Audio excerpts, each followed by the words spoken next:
வணக்கம். புது புது அர்த்தங்கள் நிகழ்ச்சியில் உங்களை சந்திக்கிறதுல ரொம்ப மகிழ்ச்சி. இந்த நிகழ்ச்சியில் பங்கேற்பதற்காக எழுத்தாளர் முத்துகிருஷ்ணன் அவர்களும் திராவிட முன்னேற்ற கழக சட்டமன்ற உறுப்பினர் கோவி செழியன் அவர்களும் நம்ம அரங்கத்துக்கு வந்திருக்கிறாங்க. வணக்கம். இன்றைய நிகழ்ச்சியில் லலித் மோடிக்கு உதவினாரா வசுந்தரா ராஜேங்கிறத பற்றியும், வெறும் வாய் மெல்ல அவல் அப்படின்னு தினமணி தலையங்கம் பற்றியும், தமிழ்நாட்டில் ஆட்சின்னு ஒன்று நடக்குதா அப்படின்னு திமுக தலைவர் கருணாநிதி எழுதிய ஐபிஎல் முன்னாள் தலைவர் லலித் மோடிக்கு உதவி செய்த விவகாரத்தில் மத்திய வெளியுறவுத்துறை அமைச்சர் சுஷ்மா ஸ்வராஜை தொடர்ந்து ராஜஸ்தான் முதலமைச்சர் வசுந்தரா ராஜேயும் சர்ச்சையில் சிக்கியிருக்கிறார் அப்படின்னு ஒரு செய்தி இருக்குது இன்றைய நாளிதழ்கள் எல்லாத்துலேயும். 2011 அவர் லண்டனில் போய் வர்த்தகத்துக்காக அவர் அங்கே தங்கியிருக்க உதவி செய்யும்படி வசுந்தரா ராஜே ராஜஸ்தான் எதிர்க்கட்சி தலைவராக உதவி செய்தார் அப்படின்னு சொல்லி அந்த நேற்று லலித் மோடியினுடைய வழக்கறிஞர்கள் வெளியிட்ட ஆவணம் சொல்லுது. நீங்க எப்படி பார்க்குறீங்க இந்த மாதிரி செயல்களை? பாரதிய ஜனதா கட்சியினுடைய முக்கிய பொறுப்பில் இருக்கக்கூடியவர்கள் இந்த மாதிரி இங்கிருந்து தவறு செய்துட்டு இங்கே தேடப்படும் நபராக இருக்கக்கூடிய நபருக்கு உதவி செய்யறதை நீங்க எப்படி பார்க்குறீங்க? ஐபிஎல் கிரிக்கெட் போட்டியை பொறுத்தவரை இந்தியாவில் இருக்கக்கூடிய பாமர முதல் பெருநகரங்களில் வாழக்கூடிய மக்கள் ஒரு விரும்பி பார்த்து அது சூதாட்டத்தில் சிக்கி ஒரு விளையாட்டை லஞ்ச லாவண்யமிக்க ஒரு அசிங்கமான காரியமாக மாற்றியது கடந்த ஐபிஎல் தலைவராக இருந்தவர் என்ற செய்தி எல்லோருக்கும் தெரியும். அதனால் இந்திய ஊடகங்களில் தமிழக ஊடகங்கள் பெரிதும் குறிப்பிடத்தக்க குற்றத்தை புரிந்தவர் என்ற நிலையில் தன் மனைவியினுடைய வைத்தியத்தை காரணம் காட்டி அவர் வெளிநாடு செல்ல முயற்சித்த நேரத்தில் தூய்மையை பற்றி பேசுகிற பாரதிய ஜனதா கட்சியினுடைய மூத்த தலைவர்கள் சுஷ்மா போன்றவர்கள், ராஜஸ்தான் மாநில முதலமைச்சர் போன்றவர்கள் இதற்கு துணையாக இருந்தார்கள் என்பது உள்ளபடியே பேச்சு ஒன்று செயல் ஒன்று என்பதை நிரூபிக்கக்கூடிய விதமாக தான் இருக்கிறது என்பதுதான் எங்களுடைய கருத்தாக இந்த நேரத்தில் பதிவு செய்ய விரும்புகிறேன். முதல்ல இந்த மாதிரி ஒரு அகில இந்திய அளவில் உண்டான ஒரு முக்கியமான பிரச்சனைக்கு திராவிட முன்னேற்ற கழகம் அதிகாரப்பூர்வமாக கருத்து சொல்லாத ஒரு சூழல்ல திராவிட முன்னேற்ற கழக சட்டமன்ற உறுப்பினர் நீங்க பொது அரங்கத்துல இந்த மாதிரி கருத்து சொல்றதுக்கு முதல்ல என்னுடைய வாழ்த்துக்களை தெரிவிச்சுக்கிறேன். வாழ்த்துக்களை தெரிவிப்பது என்பது இது தலைமைக்கு ஒரு நிர்வாக சங்கடத்தை உருவாக்க வேண்டும் என்ற மற்ற அரசியல் கட்சிகள் இது குறித்து எங்களுடைய தலைவர் எந்த வார்த்தையும் சொல்லல, அதனால இதை பற்றி நான் கருத்து சொல்ல விரும்பல அப்படின்னு சொல்லக்கூடிய நேரத்துல ஊழல் அதற்கு உடந்தை என்றால் திராவிட முன்னேற்ற கழக தலைவர் கடுமையாக தன் கண்டனத்தை தெரிவிக்கக்கூடிய இயக்கம் தான் திராவிட முன்னேற்ற கழகம். இந்த நிலையில் இன்றைய ஊடகங்களில் வந்திருக்கிற செய்தி பொறுப்பில் இருக்கக்கூடியவர்களே அதற்கு துணையாக இருக்கிறார்கள் என்று சொன்னால் அதை கண்டிப்பதற்கு திராவிட முன்னேற்றம் தயங்கியது கிடையாது. அதற்காக தலைவர் சொல்லவில்லையே தொண்டன் சொல்லுங்கள் என்ற முரண்பாட்டை தயவு செய்து முரண்பாடாகவே நாங்க சொல்லல. தொண்டருடைய கருத்து முரண்பாடாகவே கோவிசெலியன் நான் சொன்னது என்னுடைய வாழ்த்துக்களை நீங்க தவறாக புரிஞ்சிட்டீங்க. முரண்பாடாக சொல்லல. உங்களுடைய சுதந்திர அமைப்புக்குள்ள இருக்கக்கூடிய சுதந்திரத்தை வாழ்த்தி தான் நான் உங்களுக்கு வாழ்த்து சொல்றேன். நிச்சயமாக தொண்டருடைய கருத்தை பிரதிபலிக்கக்கூடியவர் தான் அன்பு தலைவர் கலைஞர், மாறுபட்ட எண்ணம் கிடையாது. ஆனால் ஊழலுக்கு துணை என்பது என்றைக்கும் எதிர்க்கிற கட்சி திமுக. வாழ்த்துக்கு பின்னால இருக்கக்கூடிய கேள்வியையும் கேட்டுறேன். இது போன்ற விஷயங்கள்ல 2 நாட்களாக 48 மணி நேரத்துக்கு மேலாக இந்த விஷயங்கள் ஓடிட்டு இருக்கு. நிச்சயமாக. ஆனா இன்னும் திராவிட முன்னேற்ற கழகம் இது குறித்து எந்த விதமான கருத்தையும் சொல்லாம இருக்கிறதுக்கும் என்ன காரணம் அப்படிங்கிறது புரியல. அதாவது கருத்து சொல்லாமல் இருக்கிறதுக்கு காரணம் மெத்தனமோ அல்லது ஊழலை பற்றி கண்டுகொள்ளாத தன்மை என்று கருதிவிடக் கூடாது. இன்றைக்கு இருக்கக்கூடிய நாட்டு நடப்புகள் அன்றாட பிரச்சனைகள் குறித்து இன்றைக்கு கூட முரசொலியில் தினமணியில் எல்லா பத்திரிகைகளும் செய்தி தமிழக அரசுடைய ஒரு கேடுகட்ட சர்க்காரை பற்றி அதுல சந்தேகமே இல்லை. அது ஆர்கே நகர் இடைத்தேர்தலில் என்னென்ன முறைகேடு நடக்குது நீங்கள் சொல்றீங்க. 110வது தடவையாக அறிக்கை வெளியிடுறீங்க. 110 காப்பிரைட் வேற யார்ட்டயோ இருக்கு. அதனால அது நீங்க அதை சொல்லலாம். அந்த நம்பர் உங்ககிட்ட சொல்றது தப்பு. அது காப்பிரைட் வேற யார்ட்டயோ இருக்கு. 1000 முறை குறை சொன்னாலும் இந்த ஆட்சி என்பது எங்களுக்கு மாறுபட்ட கருத்து அல்ல. ஆனால் உங்கள் கேள்வி ஊழல் குற்றத்திற்கு கலைஞர் இன்னும் வாய் திறக்கவில்லை என்று சூசகமாக கேட்க கேள்வி என்னால் புரிந்து கொள்ள முடிகிறது. ஊழல் புரிந்தாலோ ஊழல் புரிந்தவர்களுக்கு துணை புரியக்கூடிய ஆட்சியாளர்கள் யாராக இருந்தாலும் அதை கண்டிக்கிற இயக்கம் திமுக என்பது தலைமைக்கும் தெரியும், தலைவருக்கும் தெரியும், கழகத்தின் அடிமட்டத்துடன் கோவிசெலியனுக்கும் தெரியும். கோவிசெலியன் இருக்கிறனால திமுக ஏன் ரியாக்ட் பண்ணலன்னு சொல்லி கேட்க வேண்டியதா இருக்கு. அவர் இல்லைன்னா வேற யார்ட்டையாவது அதை கேட்கணும்.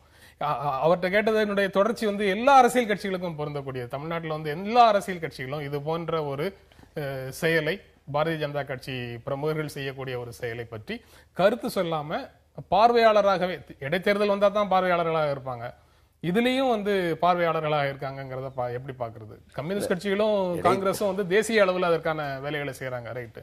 இங்க இருக்கக்கூடியவர்கள் யாரும் மற்ற அரசியல் கட்சிகள் எதுவுமே கருத்து சொல்லாம இருக்கிறது எப்படி பாக்குறது? இல்லை, பொதுவாக இதில் கருத்து சொல்லாமல் இருக்கிறதுக்கான அதற்கு பின்னால் இருக்கக்கூடிய விஷயம் என்னன்னு எனக்கு படுதுன்னா, பொதுவாக ஒட்டுமொத்த மக்களும் அடிமைப்பட்டு கிடக்கக்கூடிய ஒரு விஷயம் இருக்கு இல்லையா, அதை எதிர்த்து பேசுவதற்கு ஒரு தயக்கம் எல்லார்கிட்டையுமே இருக்கிறத நான் பார்க்குறேன்.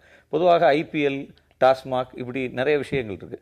ஒட்டுமொத்த சமூகமும் அதன் பின்னால் ஒரு தேனீக்களை போல் இல்லை பைட் பைப்பர் மாதிரி அது பின்னால் போய் உளுந்து கிடக்கும்போது எல்லோரும் விரும்புகிற ஒரு விஷயத்தை நம்ம எதிர்த்து பேசினா நம்ம அதுக்கு எதிராக மாறிடுவோமோ என்பதை போல இந்த மாதிரியான ஒரு பெரிய நேரேட்டிவ்ஸுக்கு எதிராக பேசுறதுக்கு ஒரு பொதுவான தயக்கம் என்பது இவங்க மனசுக்குள்ள. ஐபிஎல் போட்டிகளையோ அல்லது கிரிக்கெட் போட்டிகளை ஒளிபரப்புறதையோ தடை செய் அப்படின்ற மாதிரி ஒரு சர்ச்சையாக இருந்தா கருத்து சொல்லாம இருக்கலாம். அது தொடர்பான விஷயங்கள்ல மணி லாண்டரிங் உள்பட பல குற்றச்சாட்டுகளை, பல முறைகேடுகளை செய்த நபர்னு அமலாக்கப் பிரிவு அவர் மேல, லலித் மோடி மேல குற்றச்சாட்டுகளை முன்வைக்குது, வழக்குகளை தொடுக்குது.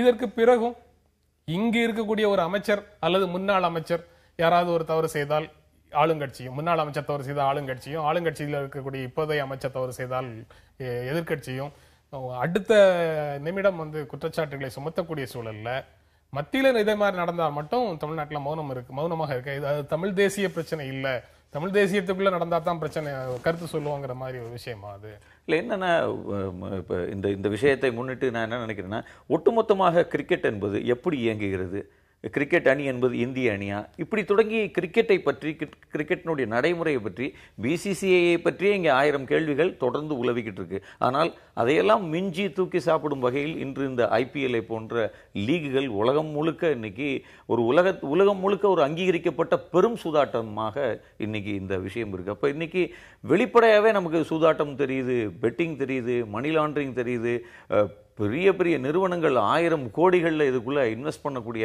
மனநிலை தெரியுது.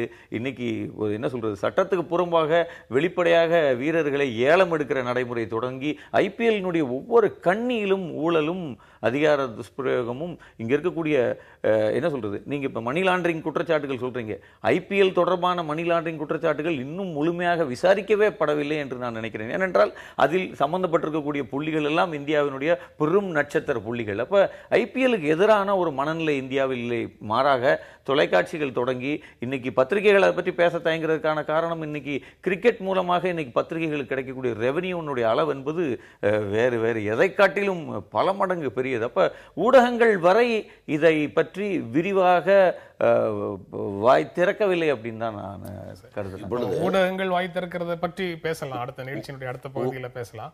அதுல கூட சுஷ்மா ஸ்வராஜிடம் கருத்து கேட்கிற பொழுது மனிதாபிமான அடிப்படையில் உதவினேன் என்ற வார்த்தையே ஒரு ஊழல் குற்றத்திற்கு அவர்கள் துணை போகிறார்கள் நம்மளுடைய வெளிப்பாட்டை தான் இன்றைக்கு ஊடகங்கள் வெளிப்படுத்தியிருக்கிறது. ஆனால் ஒரு வகையில் இன்றைக்கு நம்முடைய தொலைக்காட்சியில் இது சம்பந்தமாக ஒரு வெளிப்படையான விவாதத்தை அமைத்து எங்களிடம் கருத்து கேட்பதே நம்முடைய ஆரோக்கியமான ஒரு விவாதமாக. சுஷ்மா ஸ்வராஜை பற்றி நேற்றே பேசியிருக்கிறோம். இன்று இரண்டாவதாக வசுந்தரா ராஜே சிந்தியா வந்திருக்குது. அவரும் அதற்கு துணையாக இருப்பதாக தான் ஊடகங்கள் செய்து வருகிறது.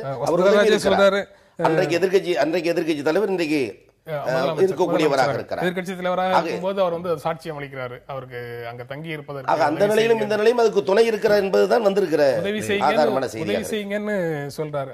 அது கூட புரிந்து கொள்ளக்கூடியது.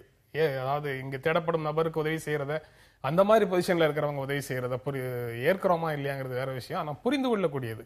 ஆனா நான் அப்படி சாட்சியம் அளிப்பது இந்திய அதிகாரிகளுக்கு, இந்திய அரசுக்கு எந்த விதத்திலும் தெரிந்துவிட வேண்டாம், தெரிவிக்க வேண்டாம் அப்படின்னு கேட்கிறது தான் என்னை பொறுத்தவரை இந்த நடவடிக்கைகள் ஒவ்வொன்றாக வெளியே வர வர மோடி அரசாங்கம் எக்ஸ்போஸ் ஆகிக்கிட்டே இருக்கு, வெவ்வேறு அளவுகளில் எக்ஸ்போஸ் ஆகிக்கிட்டே இருக்கு. அவர்கள் களத்திற்கு வந்த பொழுது ஒரு பார்ட்டி வித் டிஃபரன்ஸ் என்பதை போன்ற வாசகங்களோடு வந்தாங்க. ஆனால் இன்னைக்கு அவங்க அம்பானி அதானியிடம் அவர்கள் பாராட்டுகிற நெருக்கமும், ஒரு ஸ்டேட் பேங்குடைய 6000 கோடியை தூக்கி கொடுக்கறது தொடங்கி ஐபிஎல் வரை, மோடி வரை, எல்லாவற்றிலுமே அவர்கள் வெளிப்படையான இன்னொரு கட்சி தான் என்பதை அவர்கள் ரொம்ப, அதாவது ஒரு கார்ப்பரேட் அல்லது பெரும் மூலதனங்களுக்கு எவ்வளவு நெருக்கமாக இவர்களே போல் நெருக்கமாக யாரும் இருந்ததில்லை என்ற அளவுக்கு வேற எதை பற்றிய கவலையும் இல்லாமல் அவர்கள் அந்த நெருக்கத்தை மற்ற விஷயங்கள்லாம் தொடர்ந்து வெளிப்படையாகவே வைத்து வந்தார்கள். இதில் அவங்க அதை வேறு பல காரணங்களுக்காக மறைத்து கொள்ள விரும்புகிறார்கள். அதனால் இந்த எக்ஸ்போஸ் ஒவ்வொன்றா நிகழ்றது நல்ல விஷயம் தான். தமிழக இளைஞர்களும் இந்திய இளைஞர்களும் மிஸ்டர் கிளீன் மோடி என்ற அந்த இமேஜ் இன்றைக்கு நாளுக்கு நாள் உடைந்து கொண்டிருக்கிறது என்பதுதான் இன்றைக்கு செய்தி உட்பட நாங்கள் தெரிந்து கொள்ள முடியும். நீ மோடியுடைய இமேஜ் உடைஞ்சிட்டு இருக்கு அப்படின்னு சொல்றீங்க. இது நடந்தது எல்லாமே மோடி பிரதமராக வர்றதுக்கு முன்னால அவங்க பொசிஷன்ல இருந்து செய்யறது. நிச்சயமாக சுஷ்மா ஸ்வராஜ் செஞ்சது இப்போ மோடி பிரதமர் ஆனதுக்கு பிறகு நிச்சயமாக வசுந்தரா செய்திருப்பதும் அது இயக்கத்தை சார்ந்த அந்த அமைப்பை சார்ந்தவர்கள் என்று சொல்லக்கூடிய கருத்து தான். ஆக அது தகர்ந்து கொண்டிருக்கிறது என்பதுதான் தகர்ந்து கொண்டிருக்குதுன்னு சொல்றீங்க. அந்த கருத்தை திமுகவினுடைய அதிகாரப்பூர்வமான அறிக்கை வரும்போது அப்படி இருக்காங்கிறதையும் பார்க்கணும். மோடிங்கிறவர் நல்ல நோக்கத்தோட செயல்பட்டு இருக்காரு. அவரு கீழே இருக்கக்கூடிய அமைச்சர்களும் மற்றவர்களும் இந்த மாதிரி சர்ச்சைக்குரிய விஷயங்களை செஞ்சிட்டு இருக்காங்க.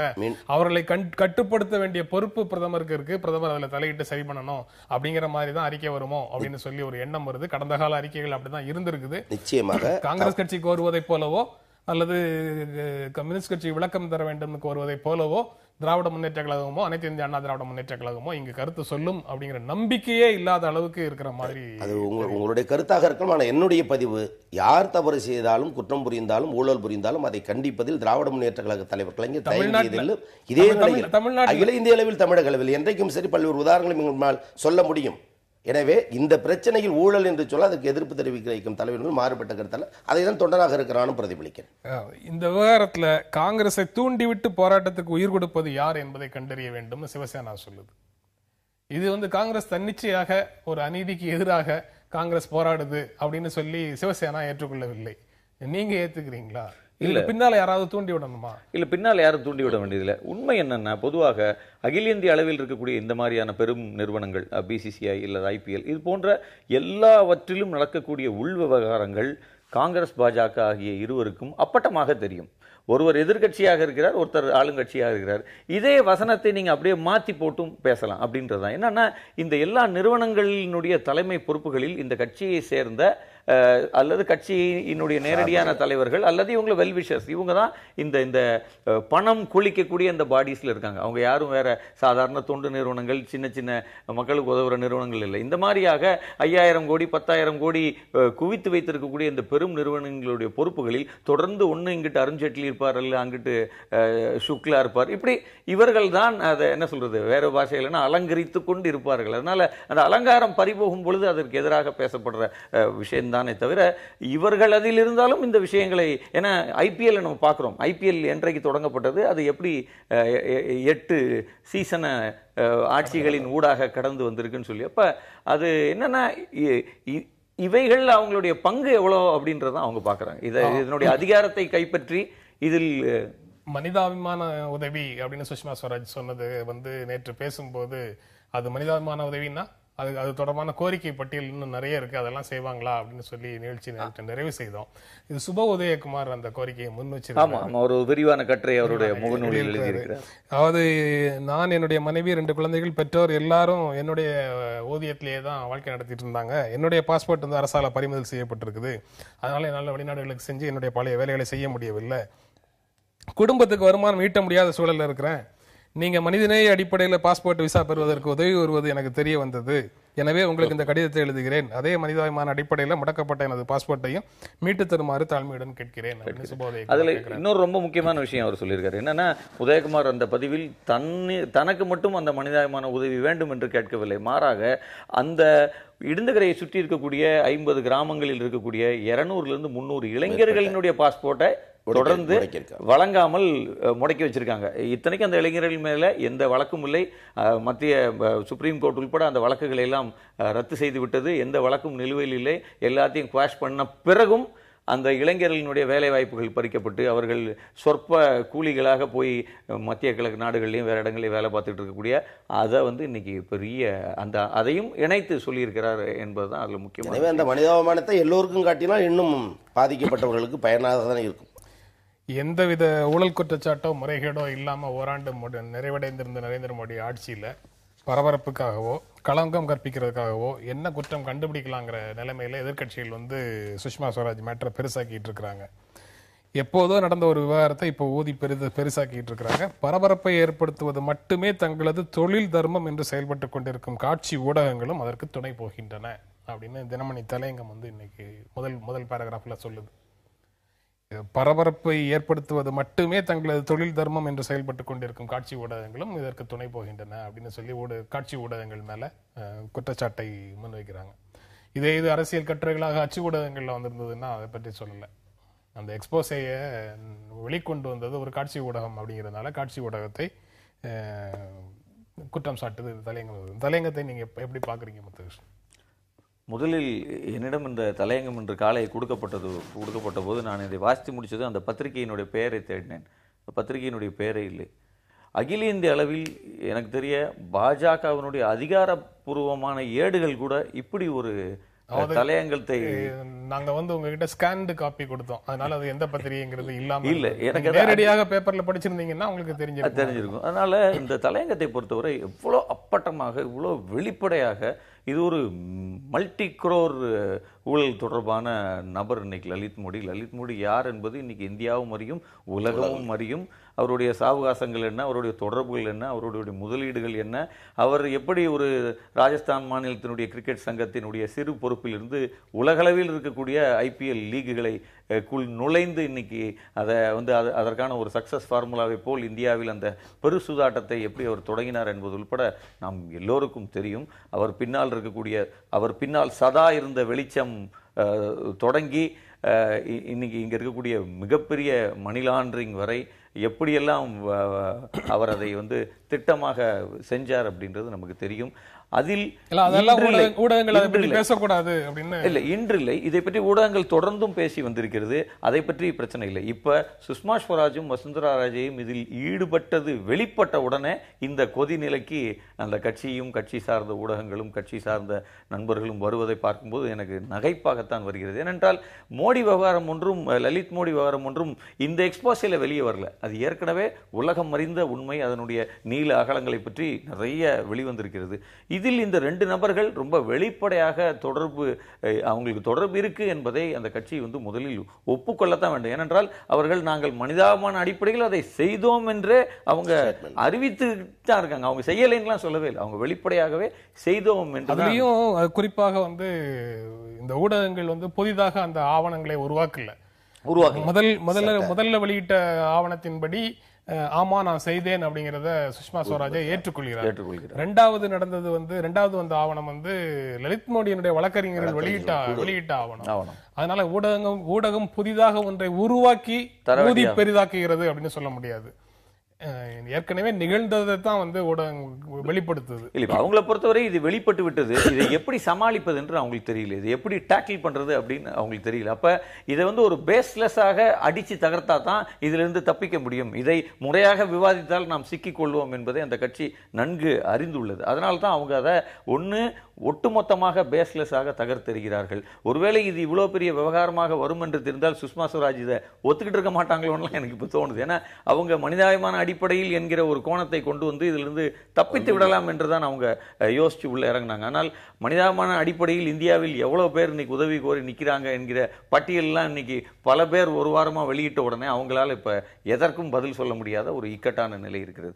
சொல்லி நீங்க எப்படி பார்க்கறீங்க? அச்சுத்துறையில் ஒரு செய்தி மக்களிடம் சென்றடைவதை விட ஊடகத்துறையில் இன்றைக்கு அதிவேகமாக சென்றடைகிற காரணத்தால் தான் இன்றைக்கு இந்த செய்தி பரபரப்புக்குள்ளாகி இருக்கிறது என்பதுதான் உண்மை. ஆனால் அச்சுத்துறையிலும் சார்ந்தவர்கள் ஒரு சிலர் இன்றைக்கும் அது நம்ம கருத்துக்கள் வெளிப்படுத்தி கொண்டிருக்கிற இந்த நிலையில் நம்முடைய அருமை சகோதரர் எழுத்தாளர் சொன்னதை போல இன்றைக்கு சுஷ்மா ஸ்வராஜ், வசுந்தரா போன்றவர்கள் இதில் காட்டுகிற ஆர்வத்தை நீங்கள் சொன்னதை போல அவர்களாக ஊடகமே கண்டுபிடித்து அவனுடைய புலன்துறை மூலமாக கொண்டு வரவில்லை. அந்த சட்டக்குழு அறிவிக்கிறார்கள், தெரிவிக்கிறார்கள், அது ஊடகங்களில் வெளிப்படுத்துகிறது. சகோதரர் சொன்னதை போல மனிதாபிமான அடிப்படையில் என்று வாக்குமூலம் கொடுத்தது இன்றைக்கு வம்பாகி போய்விட்ட ஒரு நிலைமை. இன்னொன்று, இதற்காக வாதாடிய வழக்கறிஞர் யார் என்று பார்த்தால் அதிலும் ஒரு பின்னணிப்பு இருக்கிறது. சுஷ்மாவுடைய மகளே வாதாடி இருக்கிறார். கடவுச்சீட்டை திருப்பி கொடுப்பதற்கும் போவதற்குமாக எந்த வகையில் பார்த்தாலும் இன்றைக்கு ஊடகத்தின் மூலம் பெரிதாக்கப்படப்பட கிரிக்கெட் பிரியர்கள், உள்ளபடியே அப்பாவித்தனமாக கிரிக்கெட்டை விரும்பக்கூடிய இளைஞர்கள் இது போன்ற நிகழ்வுகளை பார்த்து மனம் வந்து போயிருக்கிறார்கள். இப்பேற்பட்ட காரியங்களை எப்படி நடக்கிறது என்று யோசிக்கக்கூடிய சூழலை இன்றைக்கு துவங்கி இருக்கிறார்கள் என்பதுதான் உண்மை. மனிதாபிமான அடிப்படையில் சகோதரர் சொன்னதை போல லட்சக்கணக்கான இளைஞர்கள் வேலை வாய்ப்புக்காகவும் இன்னும் மருத்துவ வசதிக்காகவும் இன்னும் தன்னுடைய தொழில் துவங்குவதற்கும் பல நாடுகளில் காத்திருக்கிற இந்த தருணத்தில் இவர்கள் மீது காட்டக்கூடிய கரிசனம் என்பது அது ஓரவஞ்சனை. இந்த ஊடகங்கள் காட்டுற பரபரப்புக்கும் எதிர்க்கட்சிகள் கொடுக்கக்கூடிய நெருக்குதலுக்கும் பணிந்து சுஷ்மாவை பதவி விலக சொன்னால் வாரம் இது மாதிரி ஏதாவது ஒண்ணு செஞ்சு அப்படி ஒரு நெருக்கடியை கொடுப்பாங்க. அதனால மோடி அந்த மாதிரி செய்யக்கூடாது அப்படின்னு தலையங்கம் சொல்கிறது. இல்ல, இந்த தலையங்கமே அது தலையங்கத்துக்குள்ளேயே பல முன்னுக்கு முரணான விஷயங்கள் இருக்கிறத நான் பாக்குறேன். இந்த தலையங்கமே ஒரு இடத்துல என்ன சொல்லுதுன்னா, இவ்வளவு 1000 கோடி புழங்கும் இடத்தில் ஊழல் இல்லாமல் இருக்க முடியுமா அப்படின்னு தலையங்கமே கேட்குது. இந்த தலையங்கம் அப்ப வேற ஒரு வகையாக லலித் மோடியோடைய இந்த விவகாரங்களுக்கு ஆதரவாகவும் பேசுகிறது. இறுதியில் நரேந்திர மோடி செய்ய வேண்டியது ஒன்றே, லலித் மோடியை கைது செய்து மக்கள் மன்றத்தில் நிறுத்தணும் அப்படின்னு சொல்லுது. அதாவது ஒரு நிலை எடுக்க முடியாமல் ஒரு பெண்டுலத்தை போல அந்த கடைசிக்கும் இந்த கடைசிக்கும் இந்த தலையங்கம் அல்லாடுகிற ஒரு நிலையை நம்ம பார்க்கிறோம். பிரச்சனை என்னன்னா, இன்னொன்னு இந்த தலையங்கம் என்ன செய்யுதுன்னா, ஒட்டுமொத்தமாக இந்த விவகாரத்தை தவிர மோடிக்கு ஒரு ஓராண்டு கிளீன் இமேஜை கொடுக்க வக்காலத்து வாங்கி பேசுகிற ஒரு தலையங்கமாக இருக்குது. நீங்க இன்னைக்கு ஸ்டேட் பேங்கில் 6000 கோடியை அதானிக்கு கொடுத்தது முதல், பங்களாதேஷுக்கு அழைத்து சென்று அம்பானிக்கும் அதானிக்கும் ஒட்டுமொத்த மின் திட்டங்களை கொடுத்தது தொடங்கி, மங்கோலியாவில் கொடுத்த $1 பில்லியன் எய்டு அப்படியே அதானியின் நிறுவனத்துக்கு மடை மாற்றியது உள்பட ஊழல்கள் நிறைந்த ஓராண்டு என்கிற ஒரு முழு பட்டியலை நம்மால் இந்த நேரத்தில் வழங்கிவிட முடியும். அப்ப இந்த ஒரு விவகாரத்தை வைத்துக்கொண்டு ஒட்டுமொத்தமாக விவகாரமற்ற ஆண்டு, ஊழலற்ற ஆண்டு என்கிற ஒரு மறைமுகமான ஒரு அறிவிப்பையும் இந்த தலையங்கம் செய்தது. நம்ம தொடர்ந்து பேசலாம். நீங்க ஊழல் குறித்த ஒரு இன்டர்பிரேஷன் கொடுக்குறீங்க. ஒரு நாட்டுக்கு போய் அங்கு அந்த நாட்டுக்கு உதவி செய்வதாக சொல்லிட்டு அங்கு நடக்கக்கூடிய அந்த வளர்ச்சி திட்டத்தை இங்கு உள்ள நிறுவனங்களுக்கே வாங்கி கொடுக்கிறது அப்படின்னு அது வேற ஒரு டைமென்ஷன்ல ஊழல் நடக்குது. தொழிலதிபர்களுக்கு இங்கு சாதாரணமாக புரிந்து கொள்ளக்கூடிய பொருள்ல நடக்கல அது. அந்த மாதிரி விஷயங்கள்ல ஈவன் இது கூட சாதாரணமாக புரிந்து கொள்ளக்கூடிய அரசு பணத்திலிருந்து, மக்கள் வரிப்பணத்திலிருந்து எடுக்கிற ஊழலாக இல்லை. தமிழ்நாட்டுல என்னதான் நடக்குது? ஆட்சின்னு ஒண்ணு ஜனநாயக ரீதியாக நடக்குதா? மக்களுக்கான ஆட்சின்னு ஒண்ணு நடக்குதா? அமைச்சர்கள் தலைமைச் செயலகத்துக்கு நிர்வாக காரியங்களை ஆற்றுறாங்களா? கோப்புகள் நகர்கிறதா? இதை பற்றி யாருக்காவது அணுகுவேனும் கவலையோ அக்கறையோ உண்டா அப்படின்னு சொல்லி ஒரு அறிக்கையை திராவிட முன்னேற்ற கழக தலைவர் கருணாநிதி நேற்று வெளியிட்டிருக்கிறார்.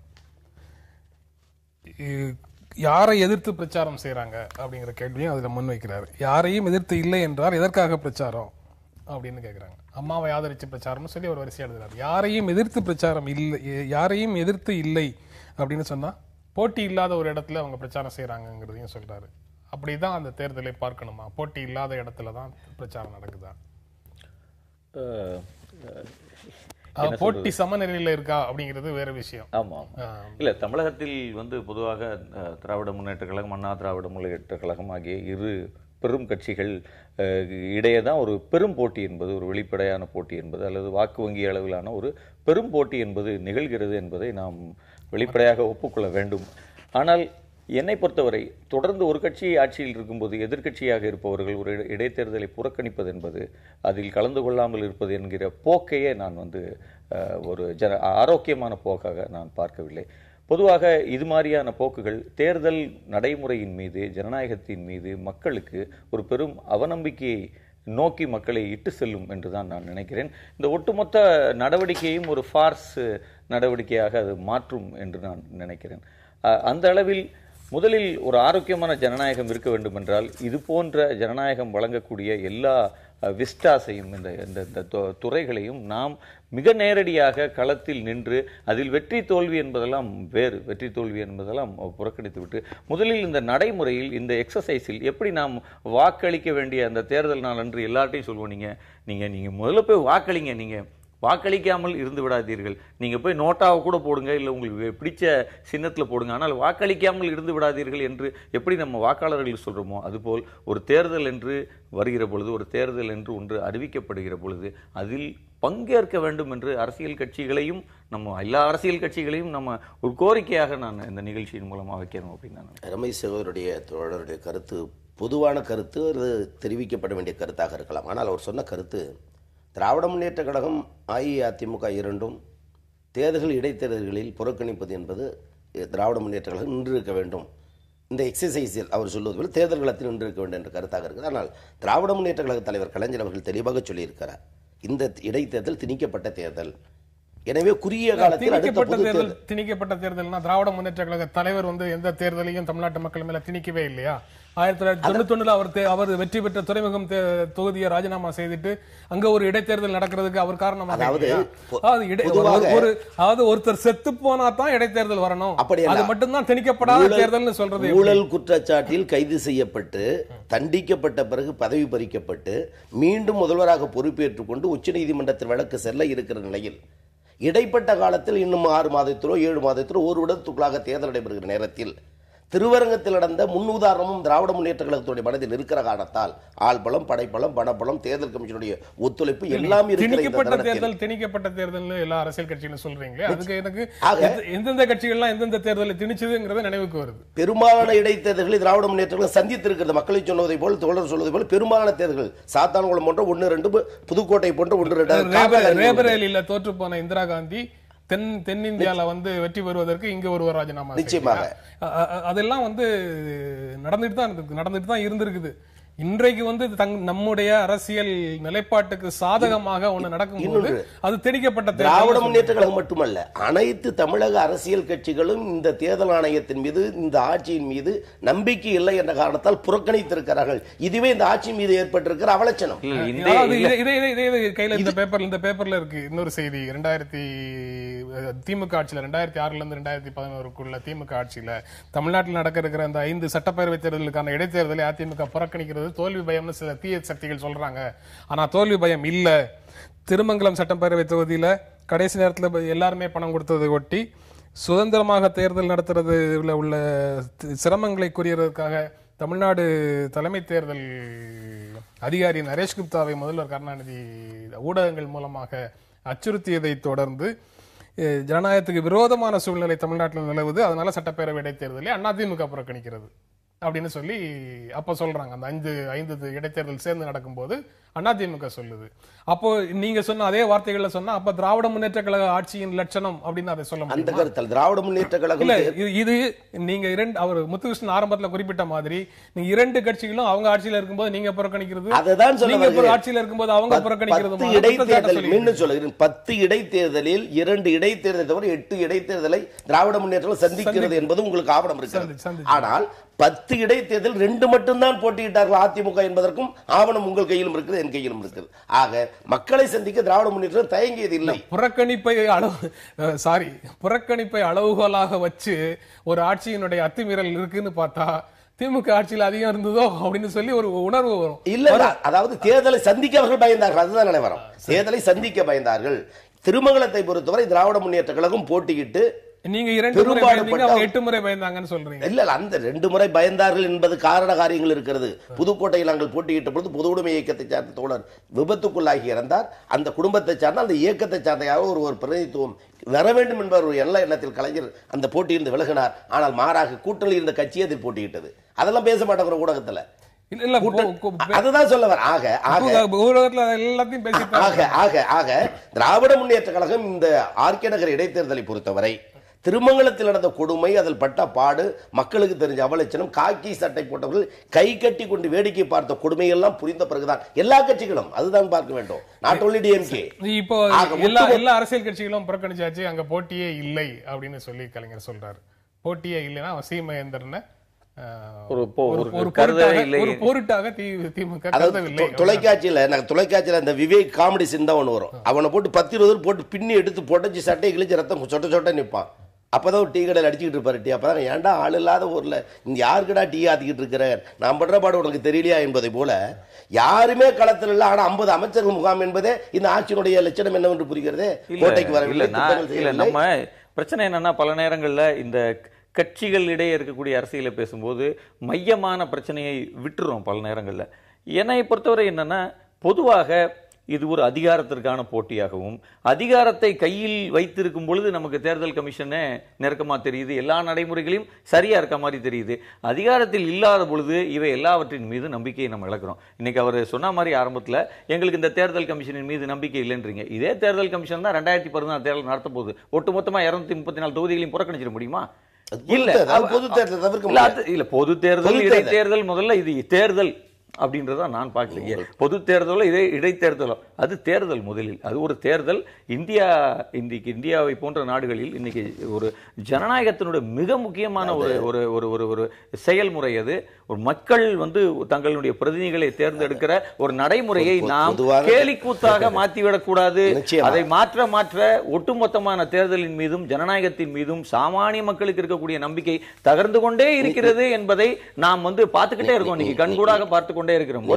ஒரு நிமிடம் என்னன்னா, இன்னைக்கு தொடர்ந்து இந்த இடைத்தேர்தல், குறிப்பாக இந்த இடைத்தேர்தலில் புழங்குகிற பணத்தின் அளவு, அதிகாரத்தின் அளவெல்லாம் இன்னைக்கு ஜனங்கள் இந்த தங்களுடைய உரிமைகளை போராடி பெறுகிற இந்த சந்தர்ப்பத்தையே அது என்ன செய்யுதுன்னா இன்னைக்கு குறுக்கு வழியாக மாற்றிக்கிட்டு இருக்கு. இன்னைக்கு மக்கள் ஒரு இடைத்தேர்தல் நடந்தால் தங்களுக்கு ஏதாவது கிடைக்குமா?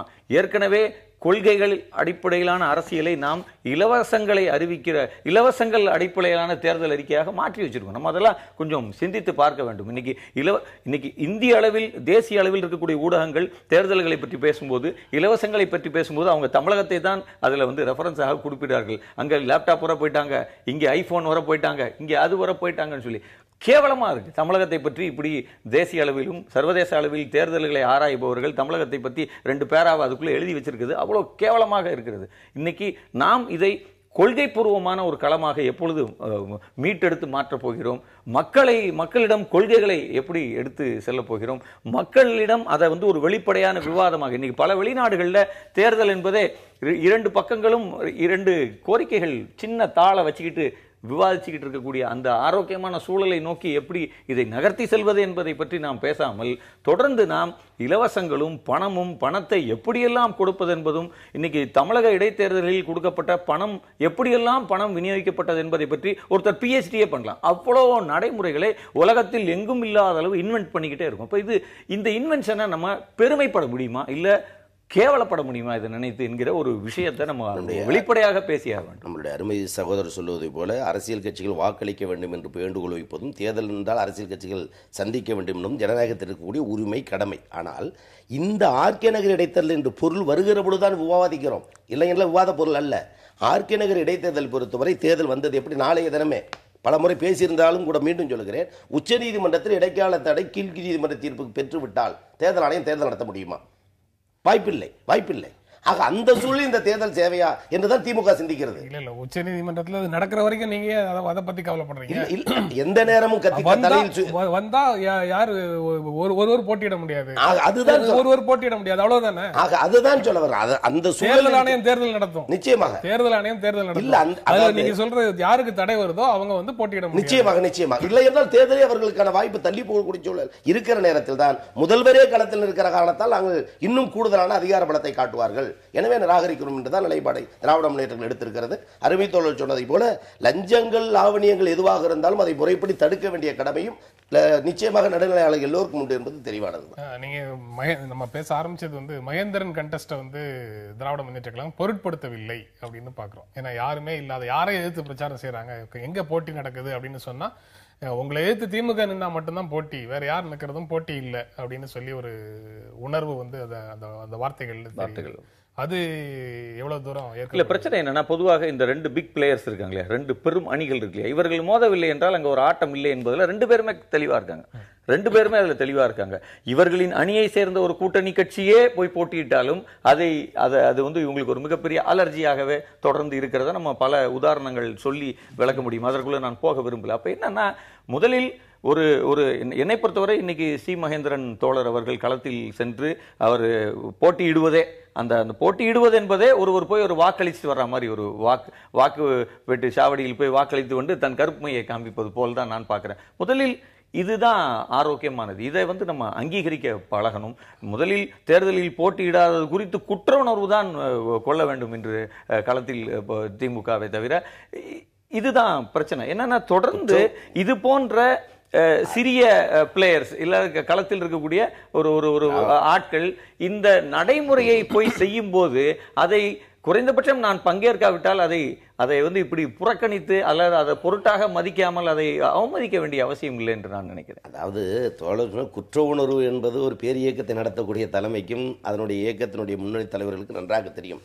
சகோதரர் சொல்லுவதை போல பொது உடைமை இயக்கத்தை சேர்ந்த மையந்தன் இருக்கிற பொழுது அதை திராவிட முன்னேற்ற கழகம் ஆதரிக்க வேண்டும் என்ற பொருளில் சொல்லுக்கு வருகிறார்களா அல்லது அது சம்பந்தமாக கருத்து சொல்லாமல் இருப்பதை அறிவிக்கிறார்களா என்பது நிச்சயமாக அவர் எந்த நோக்கத்தில் வெளிப்படுத்துகிறார் என்பதை என்னால் புரிந்து கொள்ள முடியவில்லை. ஆனால் இன்றைக்கு இருக்கக்கூடிய தமிழக அரசியல் நிலவரம் என்ன?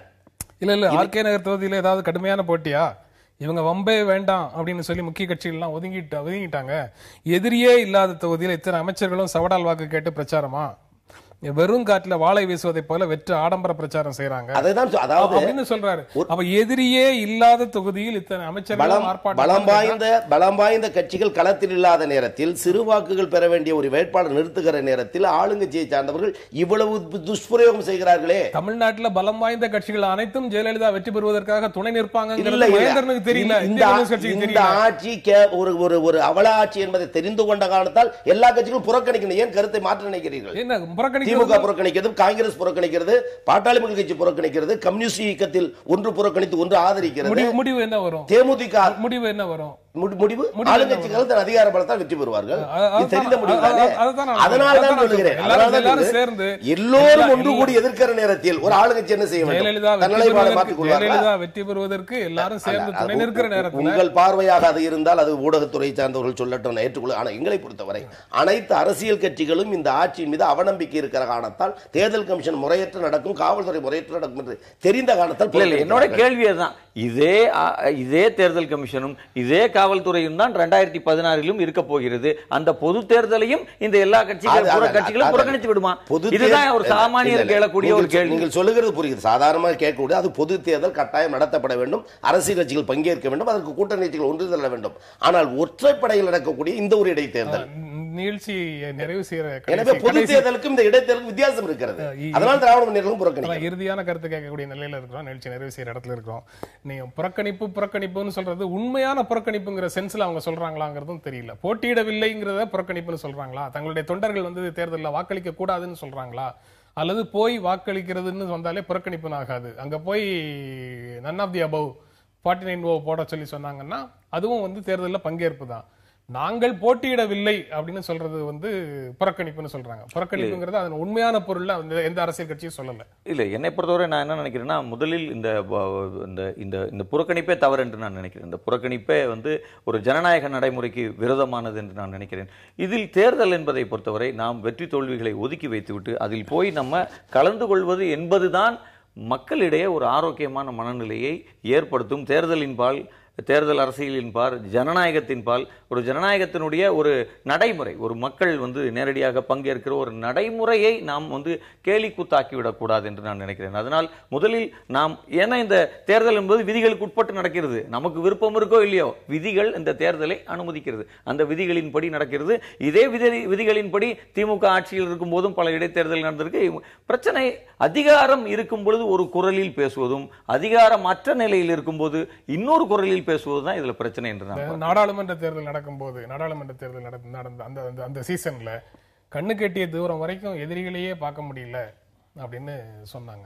கிட்டத்தட்ட அது உண்மையாகிற மாதிரி, அவங்க சொன்னதை நடைமுறைப்படுத்துற மாதிரி இந்த தேர்தல் வரைக்கும், இந்த இடைத்தேர்தல் வரைக்கும் நடைமுறை இருக்குது. அப்படியல்ல சொல்வது திருவரங்கத்தில் நடந்த இடைத்தேர்தல் தேர்தல் அதிகாரியை 2 தினங்களுக்கு முன்பு மாற்றப்பட்ட சம்பவம்லாம் எல்லோருக்கும் தெரியும். ஆக முறையற்ற தேர்தலாக இருந்த காரணத்தால் தான் அங்கேயே அந்த சம்பவம் நடந்தது. அது இன்றைக்கு நடக்கக்கூடிய சூழல் இல்லாத காரணத்தில் தான் அரசியல் கட்சிகள் புறக்கணிக்க. நீங்கள் சொல்வதை போல நாடாளுமன்ற தேர்தலில் ஒட்டுமொத்த வெற்றி என்பதெல்லாம் அவர்கள் செய்த பணப்பலம் எவ்வளவு, படைப்படம் எவ்வளவு, எதிர்க்கட்சிகள் பிரிந்த நிலை என்ன, ஆளுங்கட்சி பெற்ற வாக்கு என்ன என்பது எல்லோருக்கும் தெரியும். இதுவரை இல்லாத ஒரு இடைத்தேர்தல் தான் நாடாளுமன்ற தேர்தல். அரசியல் கட்சிகள் தனித்தனியாக இருந்த ஒரு சூழல், ஆளுங்கட்சி அதிகாரப்படத்தை காட்டிய சூழல். எனவே அதன் காரணமாக பெற்ற வெற்றி எதை யாரும் மறந்துவிட முடியாது. எனவே அந்த பார்வை சட்டமன்ற தேர்தல் எதிரொலிக்காது. வர இருக்கிற சட்டமன்ற தேர்தல் ஆளுங்கட்சி பெரித்த சரிவு உண்டு, திராவிட முன்னேற்ற கழகத்திற்கு மக்கள் நம்பிக்கையான பேராதரவு உண்டு இருந்துதான் இன்றைக்கு இருக்கிற அரசியல் நிதர்சனம். தேர்தலில் வெற்றி பெற்றால் ஒரு விளக்கமும், தோல்வி அடைந்தால் ஒரு விளக்கமும் சொல்றது அரசியல் கட்சிகளுடைய சாதாரண நடைமுறை தான். அதன்படி 2016 மேல நம்பிக்கையும் வைக்க முடியும், 2016 என்ன நடக்குங்கிறதை பற்றி விரிவாக பேசவும் முடியும். இந்த நிகழ்ச்சியில் பங்கேற்று உங்களுடைய கருத்துக்களை பகிர்ந்து கொண்டதற்கு எங்கள் நெஞ்சார்ந்த நன்றி. மீண்டும் சந்திப்போம். நன்றி, வணக்கம்.